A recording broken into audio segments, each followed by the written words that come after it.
Normally, I would be tearing apart a blown up engine to see just how bad it is. But for this week, we are shifting gears and tearing apart something that can't, even when it's good. This is the transmission out of a 2013 Subaru Outback, and it has catastrophically failed. I know, a bad CVT. I can see the look of surprise in your face when I say those words, and before you naysayers tell me it's just the solenoids that go bad because Subaru tells its owners these transmissions have lifetime fluid, which unfortunately that part is true. You should not listen to Subaru, and you should definitely change the fluid on these transmissions.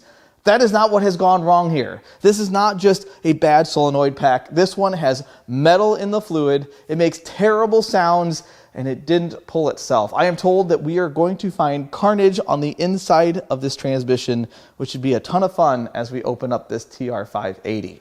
This is a good-willed warranty replacement transmission. It was sold in 2024 by my friend Pete at P&P Auto Group, which is a Subaru specialty auto salvage business. If you need any Subaru parts, I'll leave a link in the video description. And it was installed by a local shop that services primarily nothing but Subarus. My friends over at Ecotech. And it was installed in a customer's car. They lived a few hours away. They drove it home, started having some issues, and it took them well over a year to get it back to the shop for them to look at the transmission and condemn it. And at that point, it was well outside of warranty. But oftentimes in the salvage business, you have to bend the rules that you set because it's the right thing to do. And Pete sent out a replacement transmission, and Ecotech replaced it, and that customer is driving their car currently. But that leaves us with this. Now, the intent of this video is not to fix this. I have no intentions of fixing this. I'm going to be harsh and rough, and parts will be thrown across. Okay, I'm not going to throw parts across my garage, but this is going to be broken down for scrap. I never claimed to be a mechanic, and this is strictly for entertainment purposes. First thing is to get this up onto my table, which I'm not sure that that's going to be easy or not. There's a little bit of a height difference, and bad things could really happen here. Won't keep me from trying though. We'll get it.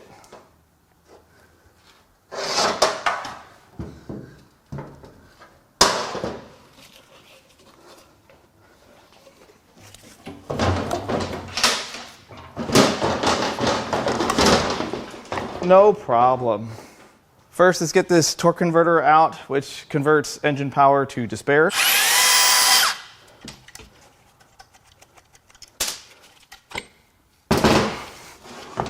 Take a look at the input shaft. I don't see any issues here. And you look in the torque converter, and it looks okay in there, but hard to see what that fluid looks like. Next, let's get this sound diaper off of this thing.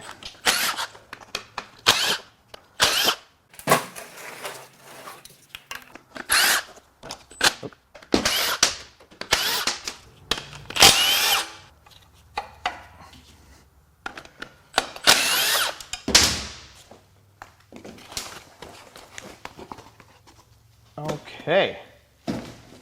Next, we'll remove this top cover that holds the solenoids. This is the wire harness for that. These might have been robbed out of this transmission. We'll find out.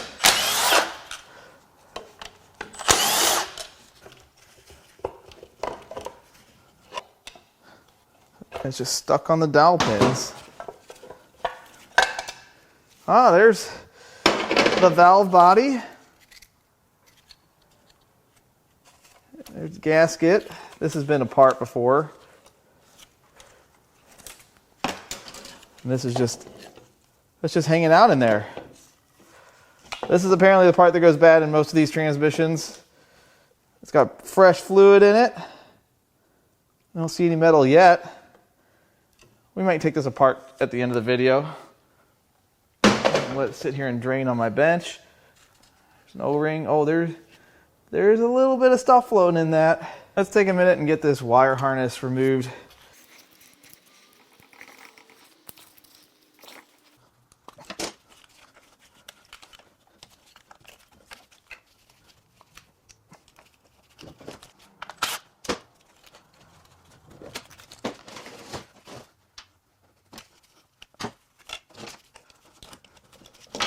Harness is off. We'll start working on the tail housing. All right, Let's see if we can tip this up a little bit. It might puke a bunch of fluid. It's okay. This is a tear-down table.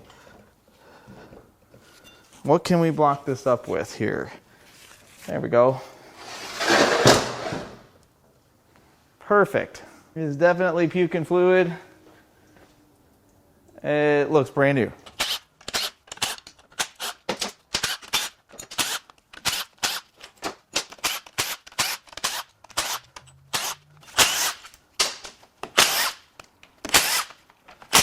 All right, that's all the bolts out. We just need to get it broke free.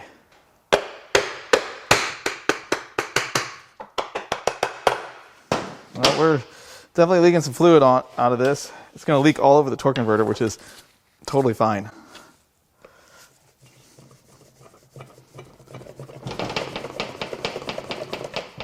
It's just stuck on this rusty dowel right here. I'm going to replace the torque converter with a block of wood. It'll feel the same.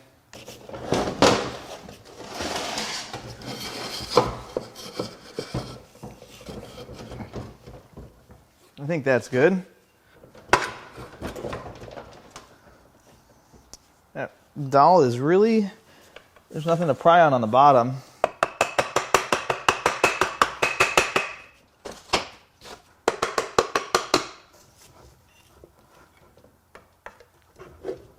Let's try this. And then we'll try to knock this side back and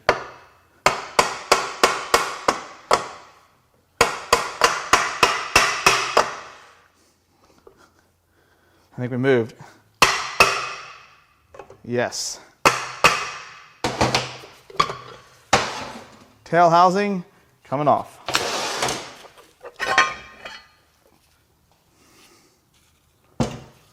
Well, it's all really clean in here. This all spins okay. There's literally no signs of anything wrong that I can easily see in the tail housing area. Let's go ahead and see if we can pull the output shaft off. Yeah.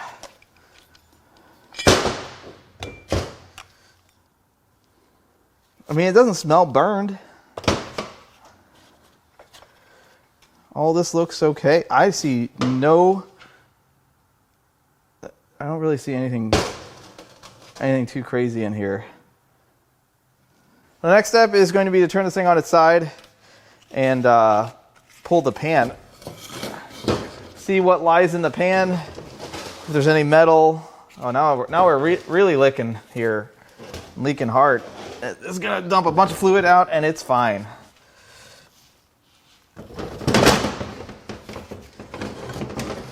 Well, that pan still has all the bolts in it, so that's good. I don't know if anybody's been in here, but we are about to find out. Now I've got this thing at the optimum angle to remove the pan. Let's go ahead and get this transmission pan removed. Ooh, that's loose.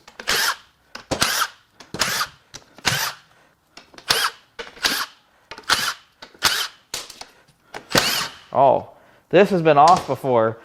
There's sealant that has been broken.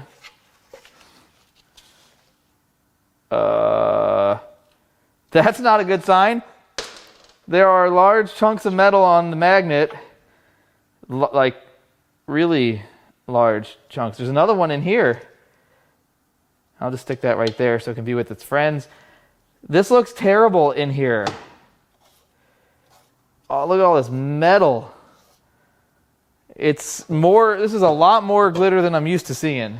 So this is what the inside of the pan looks like. Someone's been in here, but wow.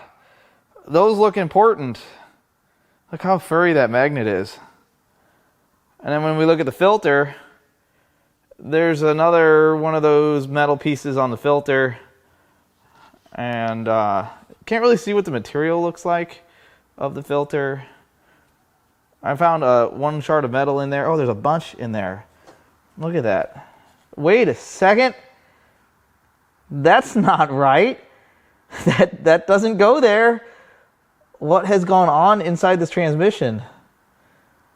Let's get the filter out of the way and see what that looks like. All right, let's get this filter unbolted.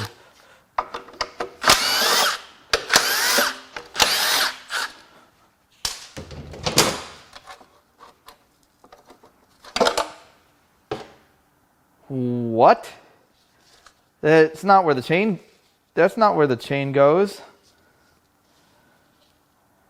Is that, yeah, that's normal. This is not how it's supposed to come apart. The chain is broken. The belt, chain, what do you want to call it? I would call this a chain. But it is broken, and that's where all those metal shards came from. The chain broke. So I've taken apart a lot of stuff in my life, and I've never pulled a CVT apart that I could just grab the chain and remove it from the transmission. It was practically laying in the pan, it was laying on top of the filter. Something bad has happened to this transmission. What's interesting about this chain is, it has the normal amount of play in the links. I don't see any other damaged areas. It just looks like it got ripped in half. Let's zip some more bolts out. I'll start with these two right here.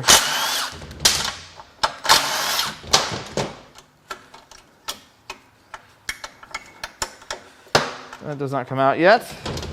All those come out. We've got a couple 10 millimeters inside the case.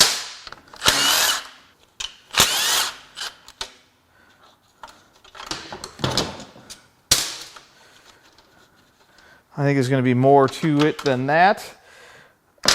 Let's unbolt this cover. I don't know that this comes out. I feel like I have to take this apart to get this out, or maybe it just comes out. I don't know.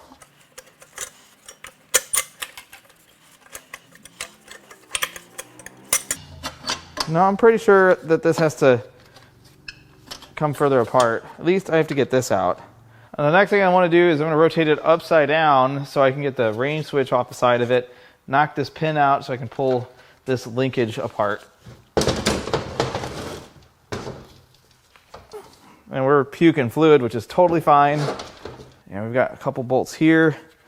And then I don't know exactly how this comes apart, but we're going to find out. This looks like I got a pin to drive out that is so rusty that is not going to happen. I think this is just an isolation bracket. Yep. That doesn't go to anything important. Oh, I think I could take this pin out in here. Yeah, let's do that. Yeah, so the next thing I need to do is knock this pin out of this linkage. I'm not sure what's stopping this. I think it's the overall design of this thing. Oh, there we go.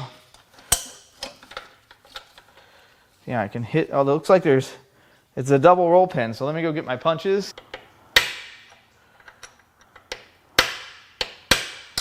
See if we can push them both out here.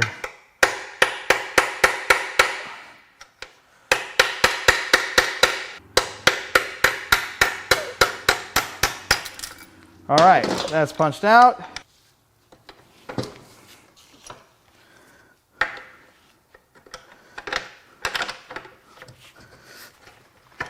Oh, look at that, working together here. We got it. And then that can come out. And then this can come out, maybe. There's our range switch.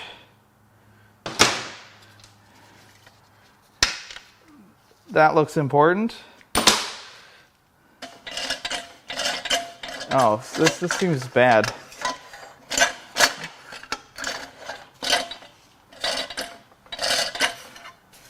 I really wish I could get this out, but it definitely does not appear to be possible. Let's try modifying it a little bit.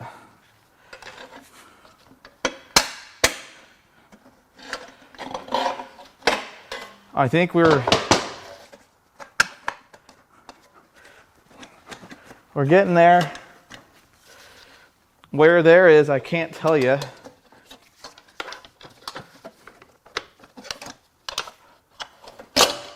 There we go. So there's the inside of that shield. And there's a few marks right here. But it's not crazy. It's not all beat up. And this is where the chain is supposed to be, in this region here. Now that the chain's out, I don't really see a ton of stuff wrong. I don't see any, the guides those look good from what I can see here. How did it delete the chain? Next, it's time to remove the front cover. We're gonna get this off. I think the pump is behind this.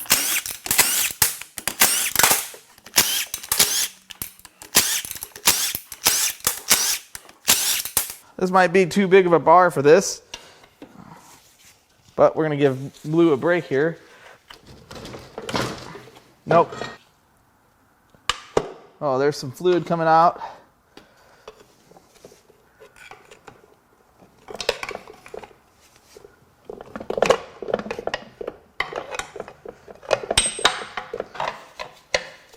Oh, maybe not. It's coming. Yeah. And behind this, there's a chain and the pump. So there's that. That bearing feels pretty good. This is the chain that drives it here. This all looks good. The bearing's good in that. Still can't turn that shaft. And there is the pump. So this is how this works. This drives the pump, which is right here. And the pump turns freely. And then this has little indexes on this input shaft that turn the pump. Or turn the chain which turns the pump. It's very simple. Now it is time to remove the pump.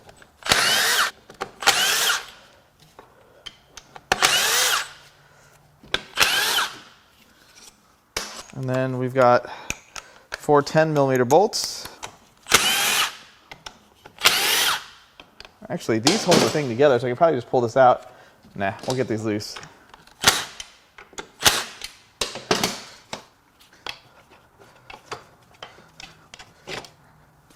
Come on out, pump. All right. There is our pump. Let's go ahead and get this pump dismantled.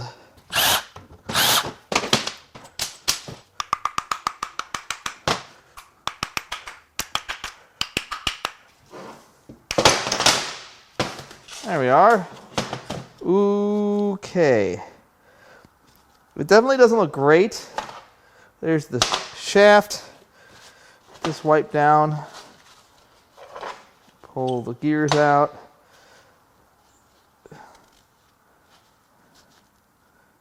Yeah, it's definitely got the coating worn off of it. And it's not perfect. The bearings are nice. So here's what the pump looks like. This housing looks good, but this one has some pretty deep grooves on that face. Now that's not really a terminal thing, it's just an indicator. And these have more wear than I would like to see. You see they kind of a gray coating. That's supposed to be there, but it's worn off on the tip of all of these. And the same is true for this rotor as well. It looks like there's a little dimple in that too, but I don't know if that's on purpose or not. Either way, it's definitely had some debris run through this pump. Now we're going to start unbolting the case halves.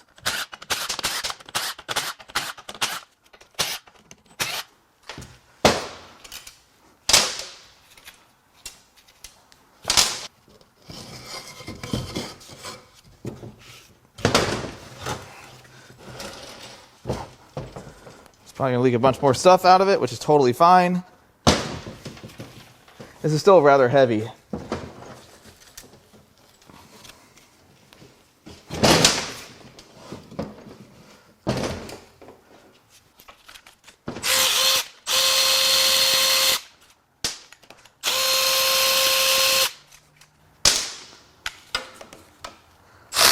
Oop, that one's gonna need a wrench.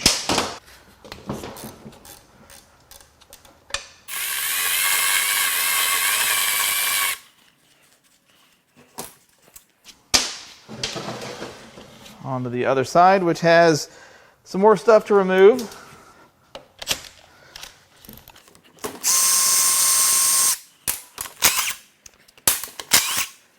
This is a pretty messy teardown here, but still it's fine. Ooh, that didn't work in my favor. Need to get this unit off right here.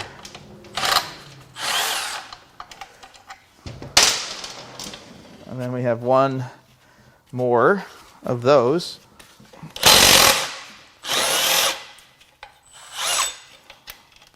And then this, technically, this comes off. Now I can get to those two. No problem.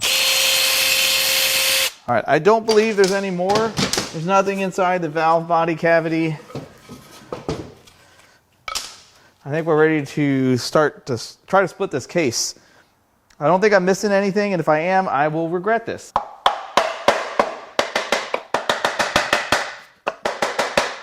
Oh, we got a gap.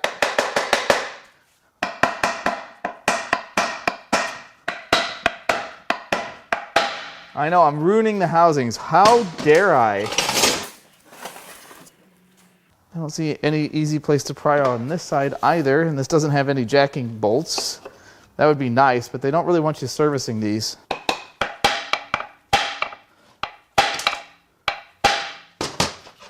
I guess we can just keep hitting it with a hammer, see if it'll at least... It's probably going to break the aluminum though. I don't want to do that. The other problem is it's this, really. That's doing it, but I don't want to break that.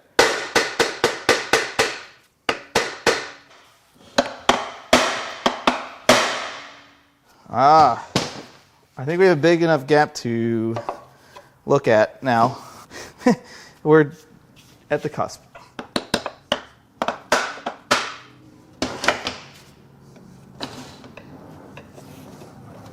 Look at that. Movement. I think the right way to do this is to tip it on its bell housing, but I don't know if I'm going to be able to get that off. I guess I can take this out. That looks cool. There's nothing in here of any importance.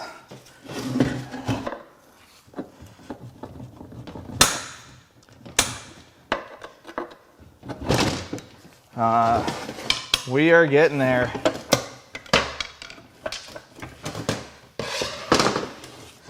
Now it's time to move up to blue.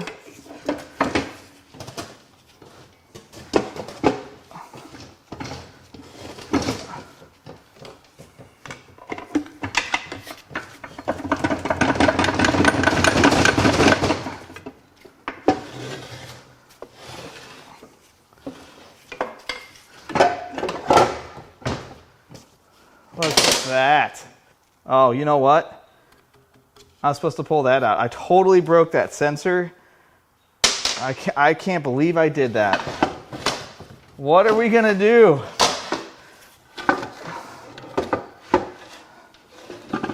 There's the goods or bads. This actually looks pretty decent in here.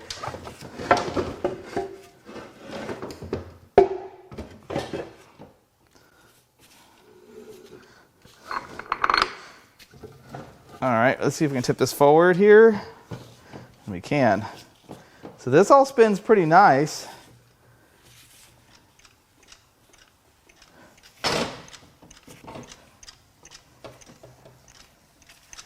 Okay, well, something is still wrong with it, obviously. Well, I have some things to show you here. There is quite a bit of damage in there. Let's see if we can zoom in and get a clear picture. Come on, do the things. Look at the damage in there. And it's on the other side, of course. So it's all almost, I would say it's most of the way down on that pulley, and it's towards the outside of this one. And that must have been as the belt was coming apart. Or maybe, I don't know. I don't exactly know what happened here. But the guides look good. Like there's no damage to this. I can't see any damage to the other one, which we'll get to that in a minute. But the pulleys they're toast. Now let's pick this up and put it on its nose. Oh, we can take that off. That all looks really good. I don't see any issues there. I think that's all that comes out that easily. Just gonna move a few things and then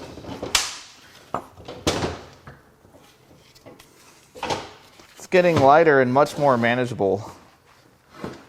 I think that's just the input shaft that it's on, which is totally all right.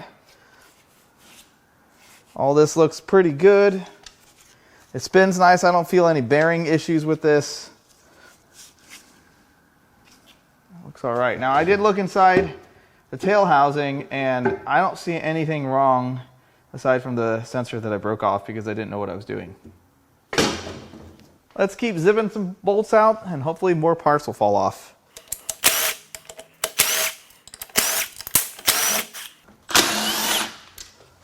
Let's get some more bolts out.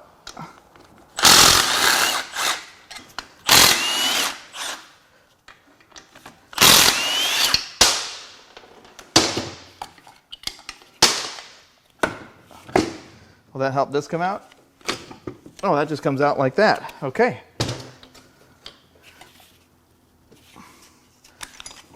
There's our other rail.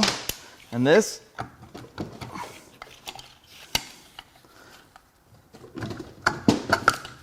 is out. That is usually not that easy because there's usually a chain that keeps you from doing that. But in this case, this all came apart nice and easy. I'm going to set these over here. We'll take a look at these a little closer later. Let's continue breaking this thing down.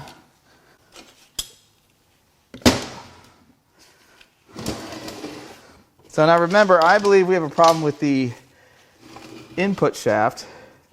This is the diff. This is what turns the diff. It's the output shaft from the diff, or well, goes towards the diff.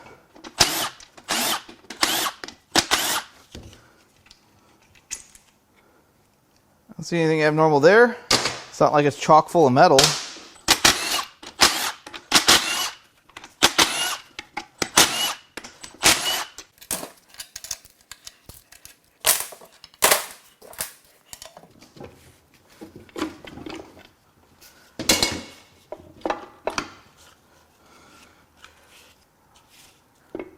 That all looks okay. We'll pull that apart and take a look at the clutches later.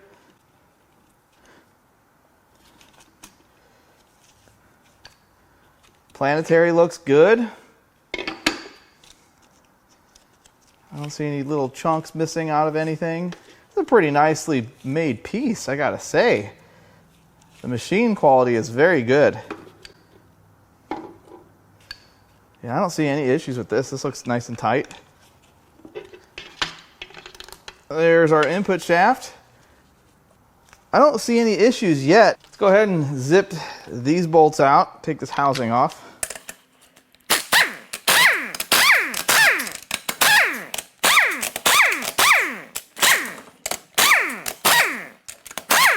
A whole bunch of debris came out when I pulled these out. That's not good. I think that's all of them. Let's see here. Oh yes. Will we find the actual problem here?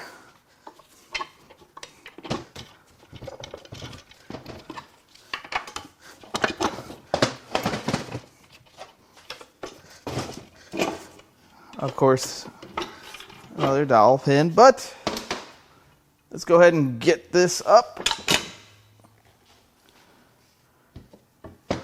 Well, there's our differential. That bearing feels a little tighter than I'd like, but it's not terrible. At this point, it looks like all we've got is the differential to get out of this. I mean, the gear oil doesn't look great, but it's not sparkly. So let's go ahead and get this differential out and get this thing apart. To get the diff out, you have to spin these counterclockwise. They basically unthread. This is how you set the preload, set your lasher preload on the differential. And we gotta do that on both sides so there's enough clearance to slide the diff carrier out.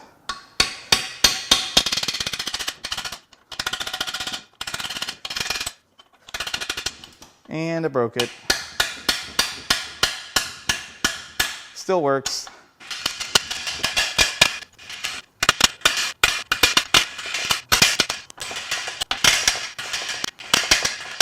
I'm sure there's like a special service tool that makes it much easier.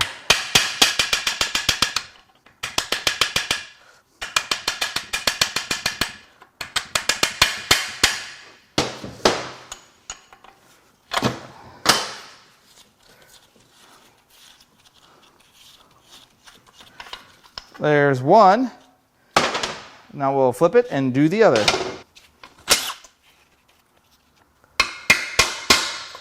Oh, this one seems more solid. Nice. Well, we can increase the hammer size.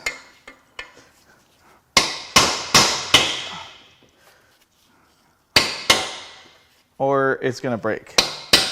It moved. I think, yeah.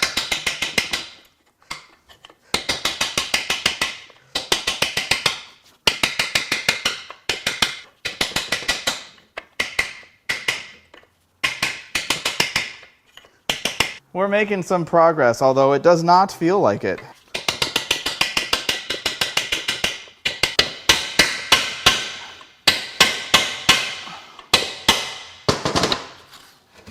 Seems to be binding. I mean, we could spray some penetrator on it, but I don't know if that's going to help us. I'm not patient enough to wait for that.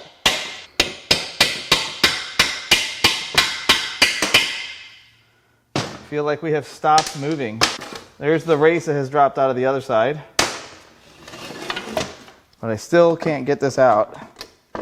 It's almost out. Let's see. I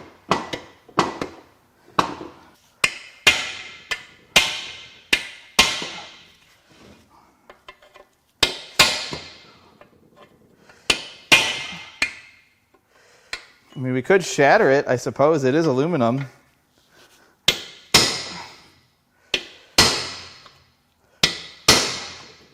I don't think that is going to work too good.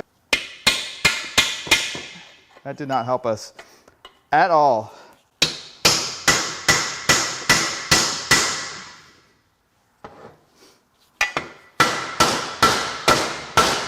That also did not help us. I'm not getting frustrated. I'm just trying out new techniques. Look at that, it worked. We're moving again.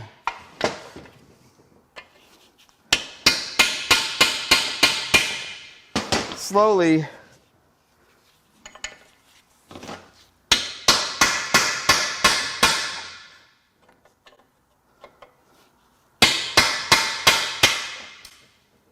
I have no idea where that chunk just went, other than away.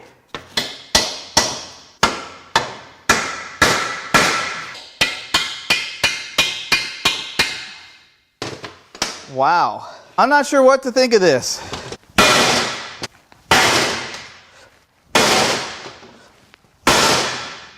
What wouldn't a teardown be without some damage here? I guess we could just do this some more.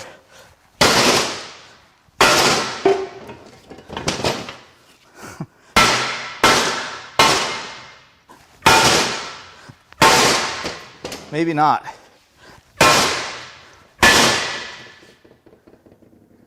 I just knocked the race out.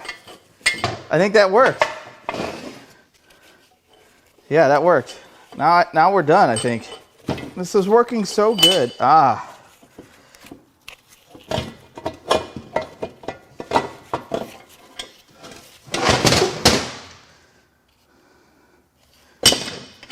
There's the race that we needed to get out of the way. And here comes our diff. And we broke a few things.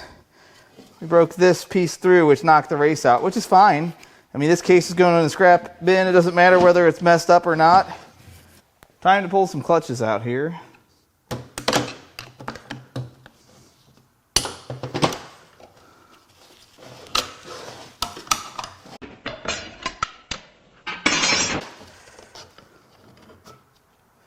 Let's see. They don't look terrible.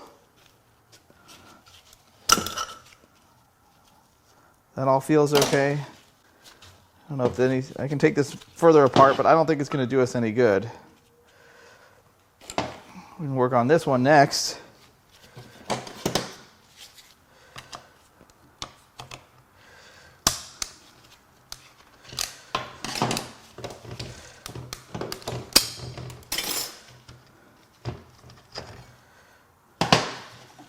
As you can see, this one's pretty worn here. The coating's worn off of it, but the clutches don't look too bad. Let's see if we can't get this further apart. I'm curious now. I don't know if this is going to be enough, the right tool for this. Probably not, which is why we're going to keep trying. No, I don't know what I'm doing messing around with the wrong tool when I have the right tool here. Or a more right tool.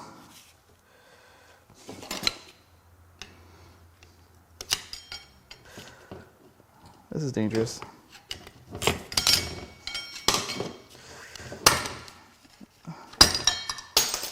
Yeah, it was dangerous. It's fine. There's spring. The fluid looks okay in here. I don't see a bunch of debris or anything.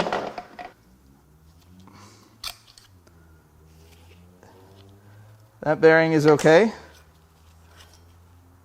Yeah, I don't really get it.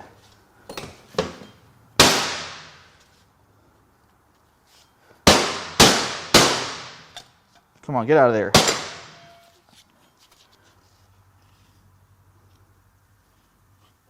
I don't know how this thing was driving before. There is some debris in here. A little bit of silver sparkles, but I guess that stuff probably gets trapped in there. Let's take apart the rest of this. There's another one right here.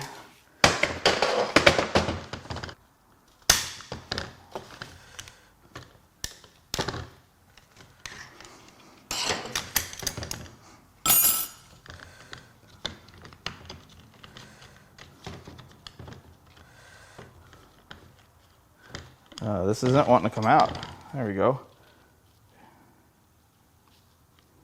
Yeah, this looks fine. I don't see there's nothing glaringly wrong here. So I kind of cleaned up my bench a little bit here just to show you everything. And it's actually in really good shape. You know, Pete usually sells these transmissions somewhere between 90 and 120,000, maybe 140,000 miles. This would not have more than that. But I don't see any damage with any of the housings. None of this looks terrible. It all looks pretty good. The clutches look good. There is some wear. I think it's kind of normal. I wouldn't say that this is abnormal wear. Obviously, having taken two of these apart, I don't have a ton of a basis for comparison, especially considering I don't remember when I did the last one. The diff looks good. There's some aluminum chunks from the extraction process. You know, we got to do what we got to do. This all looks good. Planetary, I mean, I love stuff like this. But the chain broke. Now we can see that those are the pins. These two right here are the pins. These are broken links. And they don't just arbitrarily, maybe they do just arbitrarily break. Maybe a pin started working its way out. But either way, this thing had problems before it blew up. And when I say blew up, before it broke a chain. How does it have problems? What causes the problems? I don't have the answer there. Is there a problem with the valve body that creates some weird load situation? I don't have that answer either, because I don't do a ton of these cars. But there's a fair bit of damage here. Now, I know I could take this apart further. I could take the nut off and press the bearing out. I don't really want to go that far. Maybe someday, but not this day. Yeah, I think the pins work themselves out. And but I don't know what caused it. Was it a driver error? Did they do something stupid like a neutral drop? Were they spinning on dry pavement and then hit hard pavement, dry pavement? I don't know. Either way, this was a lot easier to take apart the second time. In the past, I may have said some deservingly unsavory things about CVTs, and that's because I really just don't like them. I hate the way they feel. I don't like the way the engine feels disconnected from the wheels at all times, and you have no idea what the power band of that engine actually feels like, regardless if they put those artificial shift points in or not. If you want to accelerate hard, it feels like you put your foot into a pile of mud, and if you wish to put your foot into that pile of mud and move that vehicle along, you might as well count to 10, because the latency between throttle input and that vehicle actually reacting to that input is huge. And before you get your graph paper out and you tell me that CVTs have the ideal gear ratio for any speed, cars don't drive on graph paper, they drive on pavement and asphalt, and there's changes in rolling resistance and wind resistance and changes in elevation and all of the things that us car guys like to feel. Yes, that is a personal preference and not why I don't like CVTs. Those are just the reasons why I would never drive a car with one. The reasons, plural, that I don't like CVTs like this is that in most cases, the transmissions that preceded CVTs, in this case the 5-speed Subaru Automatic, was more reliable. They were easier to service. They were cheaper to replace if you had to. Those transmissions were $500 at all times. These transmissions are $1,500 to $2,000. And anyone can install a 5-speed, no programming required. These, not anyone should install them. I've seen plenty of these that have been ruined by improper installation. And if you go to fix this transmission, like the one that we just tore down before I beat the snot out of it, you'd buy a chain and the sheaves or pulleys or whatever you want to call them and all the other while you're in there stuff, and you spend more money and have more risk of a potential failure because we have no idea why the chain actually failed. I saw no indication as to why that chain failed. It's a huge risk for more money than simply replacing the transmission with another thought to be good one, which makes these transmissions disposable. And there's only one entity that is better off with disposable transmissions, and that's the manufacturer. It's not the planet, and it's not your wallet. So it's not good for the environment, and it's not good for your financial situation to buy a car with a CVT. Now, obviously, there are exceptions to this. There are some good CVT vehicles out there, but for the most part, CVTs have a shorter lifespan with less serviceable parts than their automatic counterparts. Now, the reasons why I think Subaru CVTs fail predominantly is Subaru's fault. It's not the design of the transmission, it's not the components of the transmission, it's the fact that Subaru told people when these cars were made and when they were new and sold that the transmission fluid did not need to be changed, which is so stupid. They said it's got lifetime fluid in it, and I suppose when the transmission fails with the original fluid, that is lifetime fluid. But if you change the fluid, the transmissions last a ton longer. It's just that most people believe what their dealers tell them, which is unfortunate in this case. The other reasons why I don't like CVTs is that they are more expensive to buy used. They often need tons of weird programming, which most automatic transmissions do today, but they take a much higher skilled labor to install and program than your regular transmissions do in many cases. And I don't think the benefit, which I can't find, yes, some of them get slightly better gas mileage, but you don't know how good of a regular automatic transmission they could have designed. I'm getting off tangent here. I would never buy a car with a CVT, with very few exceptions. Some of the Toyota stuff is really good, and the 6-cylinders Subaru CVTs seem to be rather robust. But if it's a Mitsubishi, especially if it's a Nissan, if it's a Honda CVT, which I've seen them dropping like flies lately, I'm sure I'll get one to tear down on this channel, and a 4-cylinder Subaru, I probably would opt for something else if I were you. Now, this was just tearing it down for the fun of it. I know this isn't what everyone wants to watch on their Saturday night or whenever you watch this video, so you'll be pleased to know that next week we will return to our regular scheduled engine teardowns. I just wanted to do this because it was different. and it's been a while since we did a drivetrain component. So I really hope you enjoyed this teardown. If you'd like to buy any parts out of this for some unknown reason, because it's almost all scrap, or anything I've torn down in the past, which there are some good parts there, I'm going to leave our email in the video description. As always, I love all the comments, all the feedback, and even the criticism. I love it all, and I'll catch you on the next one. Huge thank you from our friends at PMP for supplying this week's teardown. Here's a little word from them. How you doing? I'm doing pretty good. What can we do for you? I think I would like to warranty this transmission. I'm having some problems with it. Oh yeah? What are you having? I put it in, I drove it about 10 miles, and the thing stopped working on me. Oh man. Do you have a list of the fluids you installed? I did bring a list of the fluids I put in this transmission. Oh, I sure did. That's great, that's great, that's great. Here you go. It's very concise. Oh, it's very concise. The only fluid I need, CVT fluid. That's right. Oh, all man. in there. I'm gonna sell you a quart of gear oil. What is this? Yeah, that goes in the front differential also, sir. What is a front differential? This big, huge thing right here. Oh, we have problems. We have problems. But at PMP Auto Group, you'll never have any problems like this because we tell you exactly what you need to do with the CVT transmission. You got to fill the front diff and you got to fill the transmission. Here at PMP Auto Group, we take care of you guys.